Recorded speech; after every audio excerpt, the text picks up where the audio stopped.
Okay. أعوذ بالله من الشيطان الرجيم بسم الله الرحمن الرحيم الحمد لله نحمده ونصلي على رسوله الكريم أما بعد فأعوذ بالله من الشيطان الرجيم بسم الله الرحمن الرحيم اللهم رب اشرح لي صدري ويسر لي أمري واحلل عقدة من لساني يفقهوا قولي صدق الله العظيم. So inshallah, assalamu alaikum wa rahmatullahi wa barakatuh. I'm going to present today the program that I've been developing over the last year and a half, almost 2 years now, and delivering some of it, most of it, into my own madrasa, which is on the weekends. So we've been working through it, and I've been sort of trialing it. So I thought now is the time to sort of come out a little bit and show other people in other madaris and see what they're thinking. If there's anybody who's got any questions or interested in alhamdulillah, then I'm willing to go forward from that. But this is just an introduction to show you how the program works. In question and answer session, you can ask me things that you don't understand or things I may not have covered. I've tried to detail as much as I can in this, inshallah. So let's get on with it.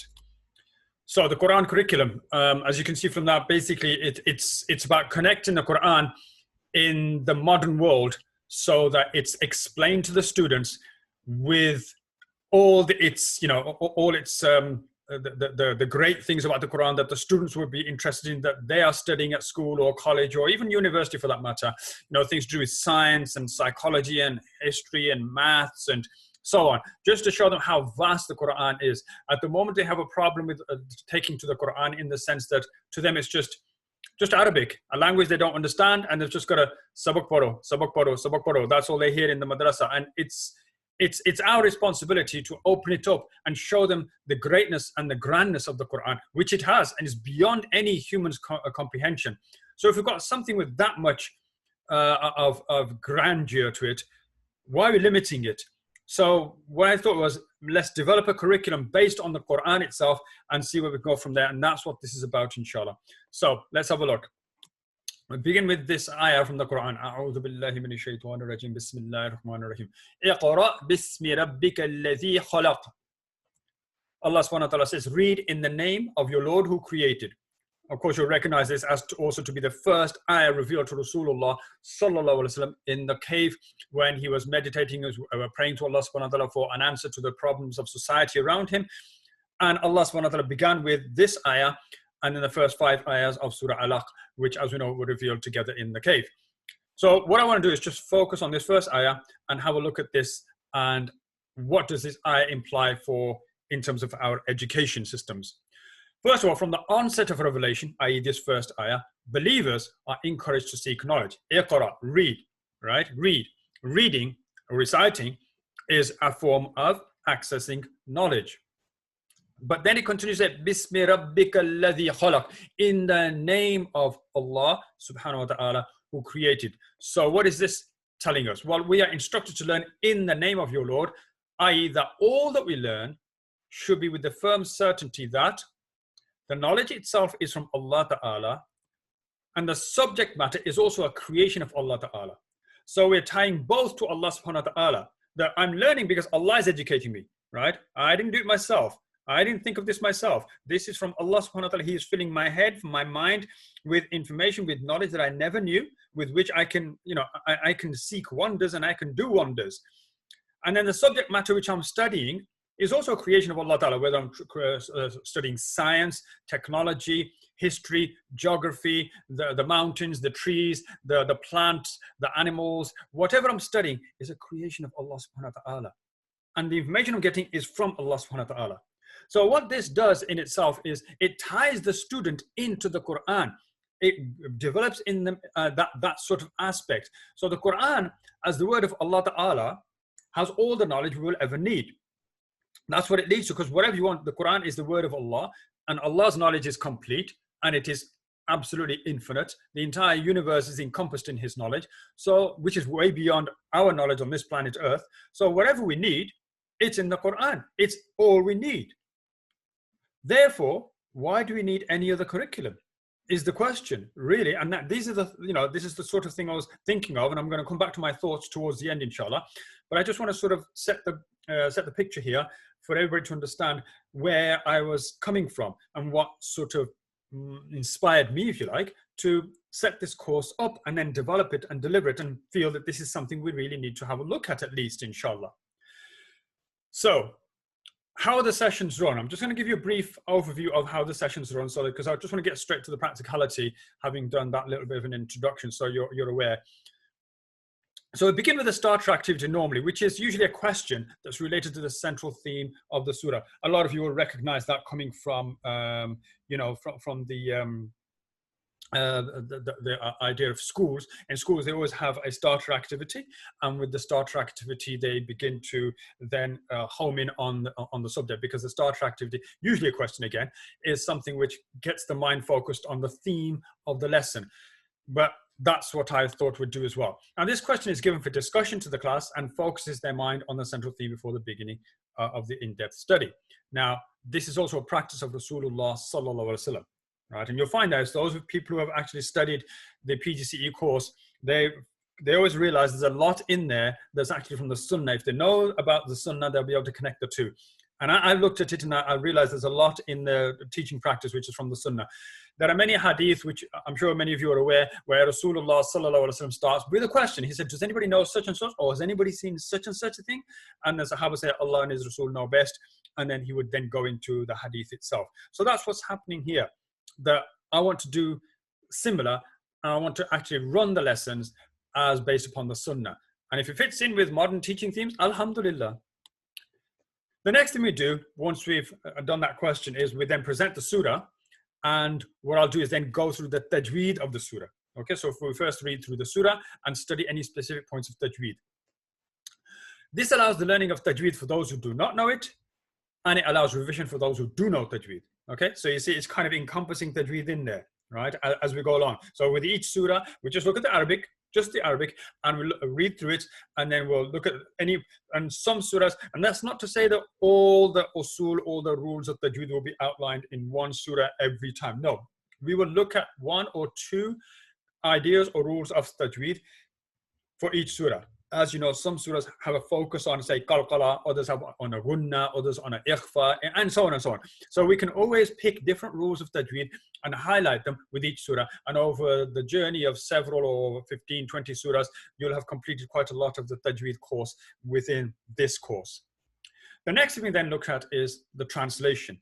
So this translation will be in English. And so it gives the study, we study the meaning of the surah. And we get a general understanding. I'll provide a general understanding of the surah with the initial English translation. So that's what they'll get. They'll look at it, they'll get the general understanding. And this, to a lot of students, is also a surprise because they've never seen a translation of Quran. So we're looking at a translation sometimes with the students for the first time. And mashallah, it's worth just that moment in itself. When the students is on to teach and says, Ustad, I never seen I didn't know what this surah meant. So, and of course, we focus on the short surahs to begin with. We start with Juz'am, Ampara, and we start with Say Qul A'udhu Birabbin Nas, and we start working from there. One of the reasons for that is because if it's a short surah, we can start and end the study of a surah, and there's a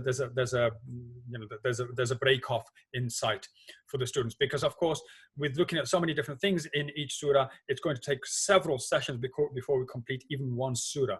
But my point is that at least they see an end, and we can review the surah, and that's it. Then we can put that away and move on to the next surah. So it's almost like moving from a topic to another topic to a topic and another topic, as they would do in school, which and sometimes topics run through a whole term. Any challenging words now are also clarified. Now, this will be more for the younger children, but we look at words that they may not understand, even some of the older children, because depending on what translation you use, and sometimes I'll deliberately throw in a difficult translation so they look at some old English words, and this helps them in their English, okay? So that's something. The next thing we do then is look at language. So we study the language and style of the surah, just as in English language lessons. Now, in English, now they'll give them a passage or they'll give them a poem, and they'll look at the language and the style and the structure of that passage. So what does that do? It develops the student's grasp of language, style, and underlying themes and meanings, as would be done again in equivalent lessons at school. So we're kind of connecting, right? So whatever skills they picked up at school, we're kind of honing in on them and using them here, or we might actually give them skills and tips here, which they can take over to the school. But my point is that, again, that course is designed in such a manner that we kind of use the skills that children have already got that they're learning at school. And what that does to the student is it makes them amazing. Oh, well, we did this in school. The Ustad, we did this in school. And they become excited. right? So this is the point. You see, you start to make the Quran presented in a manner they've never seen it before. They've never seen it presented like this before, subhanAllah. The next thing we now do, so we look at language, style, structure, we go deeper now, we look at linguistics. And we make the students understand, there's something many of us don't know, that the Quran in the day of the Sahaba Ikram, you see, this was 1400 years ago, science, geology, history, geography, etc. A lot of these subjects had not been codified, certainly not to the desert Arabs. As a result of which, they couldn't say that the Quran is a miraculous thing because here, look, it's talking about science and it's talking about the two types of water which never mix, or it's talking about the embryo and the fetus, or it's talking about the creation of the universe and how it exploded out. We can't talk about these things. They couldn't have done it. And yet, it was seen as a miracle. Why? Because the language of the Quran was miraculous. The language of the Quran was what captured everybody. All right, even the masters of grammar and poetry and rhetoric that were there at that time amongst the Quraysh were taken aback by the linguistic nature of the Quran. So that's what we do. At various points, we discover the linguistic miracles of the surah. All right, and we may also look at other related miracles such as science and so on, because obviously now we are aware of those things. So if a surah is talking about the fetus or something, we'll point it out. But the first thing we'll do is look at the linguistic miracles, which again amazes a lot of the students, where they realize that how deep and profound the language of Allah Ta'ala is. Sometimes a word is specific. Sometimes it's a phrase. Sometimes it's the way the surah, the opening and the ending of the surah is connected. Sometimes it's how an ayah pairs with another ayah. There are many different things, right, that can be said. And alhamdulillah, I sort of drop in a few things per surah, and this gets their attention as well. Then we go to hadith, and majority of surahs will have a hadith that is directly related to that surah. Then there will be, if there isn't that, then what will happen is, as we go into the surah, obviously when it comes across the lessons of the surah, then we can drop in a hadith as well. What this allows us to do is that for each surah, we study relevant hadith. It allows a study of hadith in each series of lessons, and it allows a particular points of the hadith, which also can be highlighted as part of hadith studies. So now we've got Tajweed, we've got linguistics, we've got language, and we've got hadith studies. Do you see? See what's happening here? So we're connecting to a variety of subjects. Then we go into the tafseer now. And the way that we do the tafseer of a given surah will be ayah by ayah. Okay, we'll do it ayah by ayah. So what happens is that the next set of lessons after this introductory session are focused on individual ayah.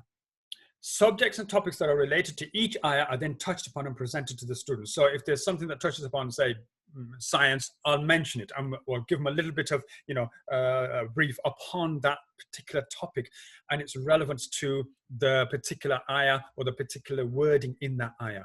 So they realize that, wow, the word of Allah Ta'ala, it encompasses science, it encompasses, say, history, it encompasses geography, philosophy, psychology, sociology, whatever it is, right? That we need them to understand that.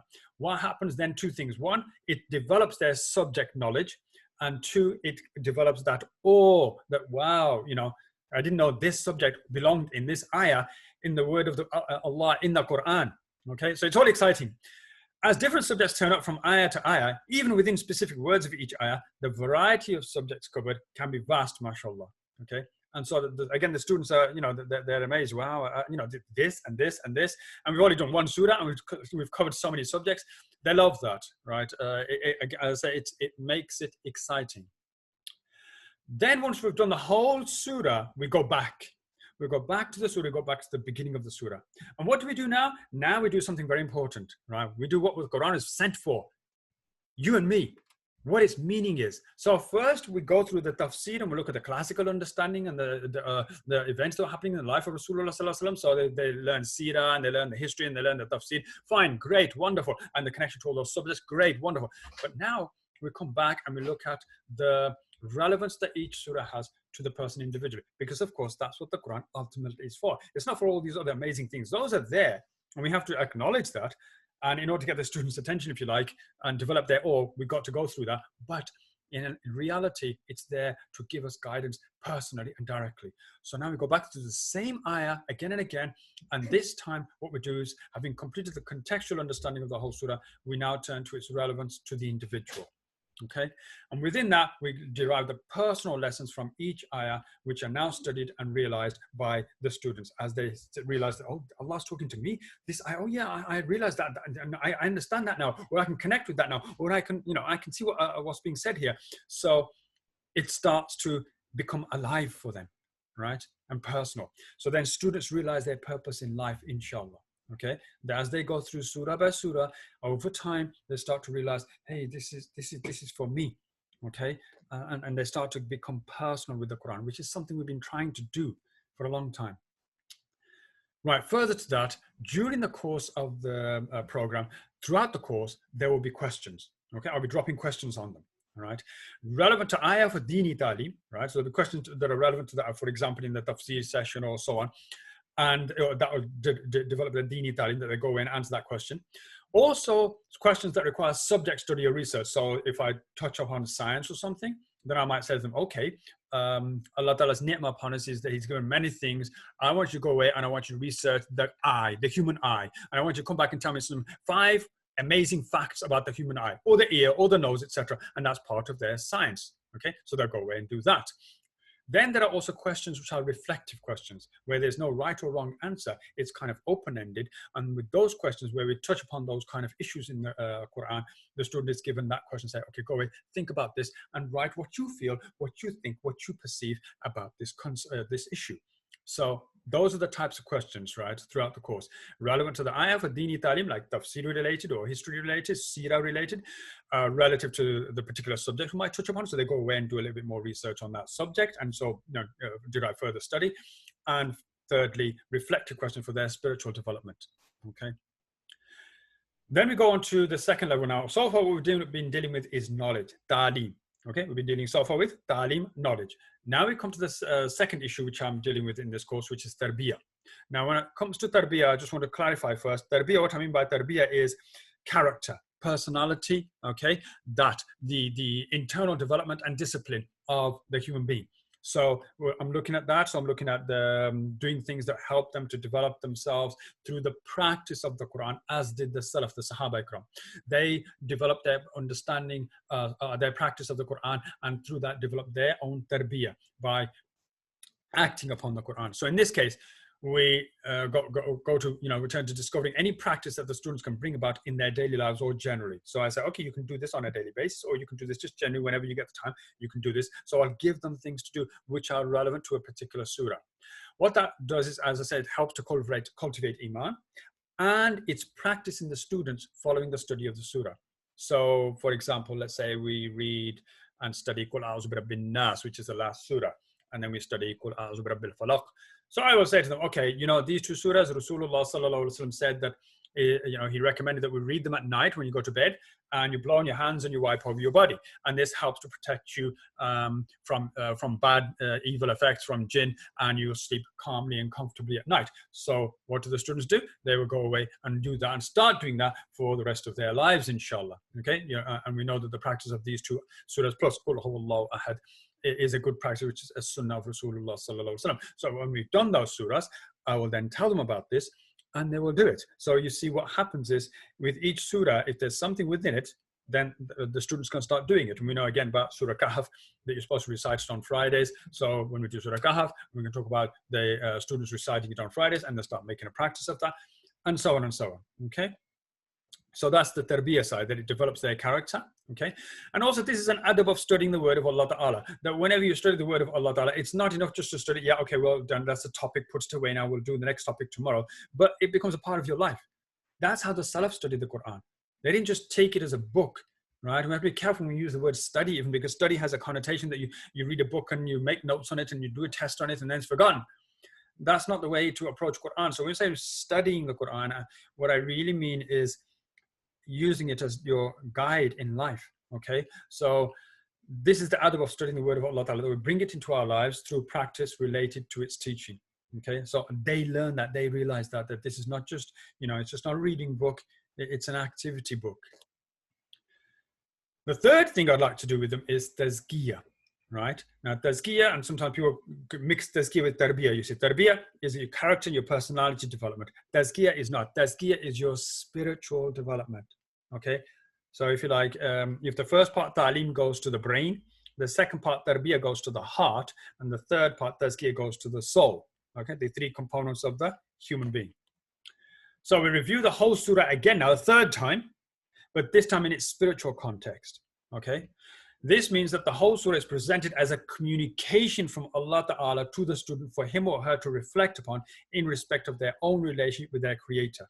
So every surah we say, okay, no matter what surah it is, and some of the ones that can be surprising to me is like Surah Kafirun, Kul ya ayyuhal kafirun. Now Allah Ta'ala is talking to the kafir.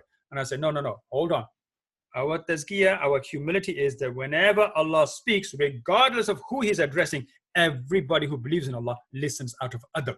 Okay? It's just like when a teacher is talking, the good students listen to him, even when the teacher is addressing a naughty boy or a naughty girl, or he's addressing a group and he's not, the respectful students will still listen to that ustad. Okay, so it's like that with Allah Ta'ala, the infinite being, the ultimate being. Of course, when Allah speaks, we listen. So even though it says, Qul ya ayyuhal kafirun, a person should still, a believer will listen, because it's still the word of Allah, right? And there's humility in there, right? So therefore, we have the spiritual context, which we go back to the surah, and whatever's in that surah, we apply it to the self. That Allah's talking to me. I'm reading this surah, He's talking to me. No matter what is being said, He's talking to me. And I should never feel that I'm absent from this, I'm free of this, I would never be involved in this. No, Allah's talking to me, that if I ever might do it, I'm a weak human being. So this is the spiritual development that happens. Of course, adults can benefit from this as well, but there's an entire separate course for adults that I have, which is similar to this, but is more spiritual based, alhamdulillah. Which has already started. I started that last Friday, but you know, inshallah, if you know about that, want to know about that, you can always ask me later on. Okay.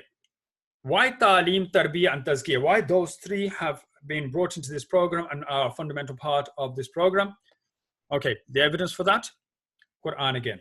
أعوذ بالله من الشيطان الرجيم بسم الله الرحمن الرحيم ربنا وابعث فيهم رسولا منهم يتلو عليهم آياتك ويعلمهم الكتاب والحكمة ويزكيهم.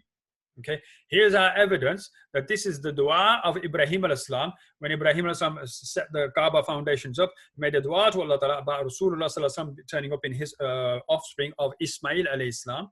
And he says to Allah Ta'ala, raise up amongst my messenger, which was Rasulullah Sallallahu from them, who will recite to them your verses and will teach the book, the wisdom, and purify them. Three things: teach the book and the wisdom and purify them. Three things. So what we got here, يُعَلِّمُهُمُ الْكِتَابَ, to teach the book. That is ta'lim. Okay, that is ta'lim, knowledge. When you teach the book, the Quran, that is knowledge. وَالْحِكْمَةِ, and the Mufassirin said the hikmah is the sunnah. So the sunnah was the a'mal upon the Quran, right? The practice of what the Quran was ordering us to do, and which is seen in the life of Rasulullah Sallallahu Alaihi Wasallam. So we go to practice the Quran, as I mentioned about the surahs and telling the children to recite them at night, or even to look at the sunnah, what Rasul Sallallahu Alaihi Wasallam did in particular within the lessons within each surah, and we follow that. So that's your tarbiyyah, your development as a person. And then وَيُزَكِّيهِمْ, tazkiyah, purification, purify them. Right, so that is, and ideally that is what we should be doing. That is what the Quran is here for, to do the ta'lim, tarbiyyah, tazkiyah of all human beings who take to it, of course, who respect it, of course. Right, so this is the basis of my program. Right, in terms of method of presentation, how do I go about it? Right, okay, I'll be using PowerPoint to present the series of lessons, because under lockdown restrictions, it seems to be the only way through now. Further to that, in any case, in order to approach so many different students, I mean, alhamdulillah, even with what I'm doing at the moment, I do have students from different cities using Zoom and connecting to my madrasah so that I can teach and they benefit from it. But when I actually start doing with the madrasas, with you guys, then it may be a little bit more, you know, needing to be coordinated. But this is what I'll do using PowerPoint. I'll be using Zoom as the medium to deliver this. And so we got Zoom and PowerPoint. So as you're seeing now, basically what I'm doing now is what I will be doing with the students, except obviously it will be a lesson by lesson with each of the different surahs of the Quran. I can deliver 1 or 2 sessions per week, inshallah. And obviously it depends on what the madrasa needs are. So we can do 1 or 2 sessions per week. And we go from there and progress from there, inshallah. I'll also be using videos from YouTube, because some of the issues I've got, it's nice to be able to break from them listening to me all the time or seeing a PowerPoint all the time. And so we connect to a video from YouTube, a short video, 10 minutes, something like that, which highlights or presents the subject matter in a different way. And then they'll get that as well. So it gives them a break. And also it's another way of educating the children. Okay, the typical subjects that are covered in the course are things like hadith, which I've mentioned, tafseer, tajweed, the Seerat al-Nabi, Quranic linguistics, which I've mentioned, miracles of the Qur'an, Tarbiyyah, and Tazkiyah. So these are the typical subjects. So in every single surah that we cover, you'll find that these subjects will be in there as a part and parcel of the entire course. Further to that, other subjects which are related will be such things as Tawheed, Akhirah, Fiqh, Eschatology, which is the study of the signs of the end times, character building, family, society, science, English literature language, as I mentioned, mathematics, history, geography, and so on, and many other subjects. Whatever comes, philosophy, psychology, etc., whatever comes, it depends. And obviously, this is going to be, to the level or extent of what the students can understand. And also it's going to be touching on this subject, not the entirety. But as I said, the point being that we're connecting the Quran to all these amazing subjects, which brings amazement into the student that, wow, the Quran has got all of this. And of course, as a teacher of Quran, we should know that it has. All right, is the creator of the universe, so everything in the universe is in the Quran. We may be limited to discover it, but the Quran does contain it. Okay, in terms of assessments, what we do is I do a continuous assessment using questions throughout the sessions in the first instance. Okay, so that's the questions that I already mentioned to you. Those questions are ongoing in the course. And also, students will receive a surah study sheet on completion of each surah. So once the surah is completed, they'll get a surah study sheet. All the initial information, for example, the surah translation, the hadith that's come with it, all of that will be there for them to see, okay? And they can then keep that sheet or email it out to the parents, and then the students will print it off. Students will need to answer questions from the course in relation to the surah, which will be on the study sheet, okay? So the study sheet, before they download it, when they look at it on the computer, when I've emailed it to them, they will see that apart from that initial information, all the questions that were on the course will be listed there. Okay, so what they will do is they will take that on the file, on computer, and they will answer those questions on the computer, on the file, and they will return that to me with their name and so on. So what I will do is then take that, download it, mark it, upload it, and then send it back. And now they've got their full completed sheet. Now they can print it off and put it in a folder. Okay, and then we move on to the next surah. And so this continues. Other than that, any other relevant material, for example, articles and so on, I will email them on to the students, which are in addition to the course and the PowerPoints, etc. So, I might have an article, I might have, a story or something, and then I will send that out as well, inshallah. At the completion of each surah, as I said, the students are expected to email to me the questions from the sessions for marking, all right? And the students are also welcome to contact me through the parents for any queries related to the lessons after the lesson. Okay, to find that, they didn't understand something, they want a bit more explanation, then inshallah parents can email me and I'll respond to that, inshallah. In terms of what academic levels are covered, at the moment, currently the Qur'an curriculum is delivered for secondary school age. Okay, it's delivered for secondary, so we're looking at what, both Key Stage 3 and 4, okay? But although both Key Stage 3 and 4 are covered in the same session, there is some differentiation between the two for students as appropriate when I'm doing the marking. Okay, so we're covering years 7, 8, 9, 10. Okay, 7, 8, 9, 10, 11. Okay, those are the years we're covering. But what I'll do is with years 7 and 8 and 9, which is Key Stage 3, I will mark according to Key Stage 3 standards. With the further years, 10 and 11, because they're GCSE, I will expect them to give me more detailed and appropriate question answers. All right, so they'll be marked according to that. That's where I am at the moment, inshallah. In future, though, there are plans for covering Key Stage 2. Okay, I have been requested several times, and I've started work on that. But at the moment, there's just me, so I'm trying to deliver and at the same time design for Key Stage 3 and 4. So with Key Stage 2, although I've started, I'm going to be developing that slowly, and inshallah, in time, that will be out too for the Key Stage 2 children. So that's children up to the age of 10. Okay, the thought behind this project. So the thinking was this: the Quran is at the heart of the madrasah. It is learned, memorized, and recited, but not ever truly studied. Okay, we don't actually study the Quran tafseer even. in the madrasa, do we? No, we don't. What do? We memorize it, we learn it, we recite it, we go through the qaida and we get the children to start doing their sabak over it, but it's never studied properly. Yes, you have a few syllabus books now where, like, you know, Talimul Islam and Talimul Haq and whatever, where ayat of Quran are shown and then some lesson is drawn from it, but it's not the whole Quran, right? So the child doesn't quite get it. So what I want to do is actually start with the Quran and remain with the Quran and do what we should have done, what they used to do traditionally, maybe, you know, several hundred years ago, but we stopped doing it at some point. So Madrasa now needs to bring this forward in the Quran and elevate it, right? We need to bring this back and take it forward, right? The Madrasa is our beacon of knowledge. It should be ahead of the schools, you know, the English schools, etc., the English education system. We should override it. We have the Quran. It's far greater than anything they have. What they have is a man-made system of curriculum. We have Allah's system. So it's down to us to take what was already being given to us and derive from it a curriculum and let the madrasa, which is the true beacon of knowledge in Islam, not the schools, not the colleges and universities, we should use the madrasa, and therefore we should go forward with the Quran. The impact of this program on students, from what I've seen, has been of amazement at the contents of Quran and the feeling of pride in the book of Allah Ta'ala. I've got students who are, you know, they're secondary school students, and they want to fast on Mondays and Thursdays. They want to fast, or you know, mashallah, they become, their attitude has changed, their understanding of Quran has changed. Alhamdulillah, right? So this is the barakah and the benefit of this, you see. In terms of the curriculum itself, the surah in the Quran have been placed in accordance with the instructions from Rasulullah sallallahu alaihi wasallam. So we start with Surah Fatiha, Surah Baqarah, and so on, all the way to Qul A'udhu Birabbin Nas.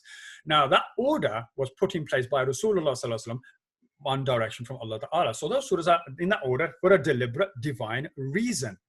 If that's the case, then the Quran also therefore flows at its divinely ordained pace and order, each surah flowing into the next surah.